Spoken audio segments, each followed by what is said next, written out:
நாகை மாவட்டம் புத்தூர் பகுதியில் பேச தாவைக்க தலைவர் விஜய்க்கு அனுமதி வழங்கப்பட்டுள்ளது. இம்முறை தன்னார்வலர்களை பாதுகாப்பு பணியில் ஈடுபடுத்த வேண்டும் உள்ளிட்ட நிபந்தனைகளுடன் காவல்துறையினர் அனுமதி வழங்கியுள்ளனர். நாகப்பட்டினம் மாவட்டத்திற்கு வருகை தரும் தமிழக வெற்றிக் கழக தலைவர் விஜய்க்கு நாகூர் வாஞ்சூர் ரவுண்டானாவில் வரவேற்பு அளிக்கப்படுகிறது.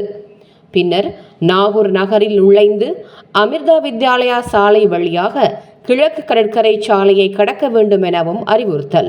பின்னர் புத்தூர் ரவுண்டானாவில் தமிழக வெற்றிக் கழக தலைவர் விஜய் பேச வேண்டும் என்றும் காவல்துறை தரப்பில் அனுமதி அளிக்கப்பட்டுள்ளது.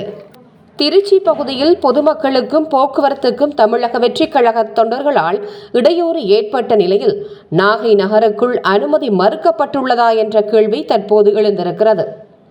இருப்பினும் கிழக்கு கடற்கரை சாலையை பயன்படுத்தி பிரச்சாரத்தை மேற்கொள்ள காவல்துறை பல நிபந்தனைகளுடன் விஜய்க்கு அனுமதி அளித்துள்ளது.